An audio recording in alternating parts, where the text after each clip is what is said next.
Objav spolu so mnou fascinujúci svet ekológie a zisti, ako môžeš aj ty pomôcť našej planéte.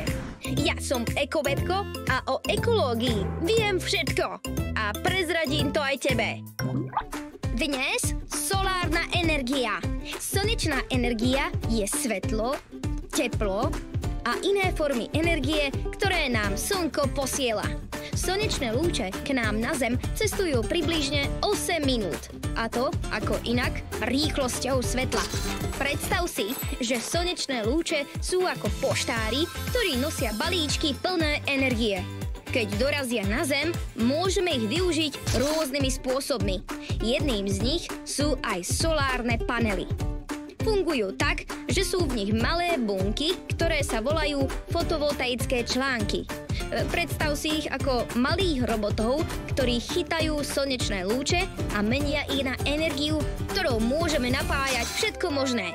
Fotovoltaický článok, vďaka ktorému vieme slnečné lúče premieňať na energiu, bol vynájdený už v roku 1954. A už kedysi dávno sa malé solárne články používali v zariadeniach ako hodinky alebo kalkulačky. Veď sa len opýtaj svojich rodičov. Boli tiež dôležitým zdrojom energie pre vesmírne rakety a satelity. Solárne panely zbierajú kúsky slnečného svetla a skladajú ich do jedného veľkého energetického balíčka. A vedel si, že v niektorých krajinách ako Nemecko a Španielsko už viac elektriny pochádza zo slnka a vetra ako z uhlia? To je veľký krok k čistejšiemu svetu. Niektorí si však myslia, že panely fungujú iba tam, kde je stále slnečno. Ale to nie je pravda. Solárne panely dokážu zbierať slnečné lúče aj počas zamračených dní. Dokonca aj na takých miestach, kde je chladno a málo slnka, ako napríklad na Aliaške. Aj tam fungujú solárne panely.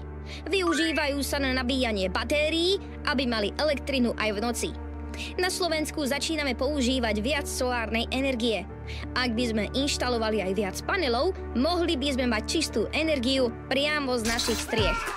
Niektorí ľudia si myslia, že panely sú veľmi drahé, ale v skutočnosti sa tá investícia rýchlo vráti. A navyše, panely vydržia aj 25 rokov. Predstav si teraz, že celý svet prejde na solárnu energiu. Planéta by bola zdravšia, vzduch by bol čistejší a všetci by sme mali viac energie. A nebojte sa, slnko sa nevypne a neprestane svietiť. Bude tu pre nás ešte miliardy rokov.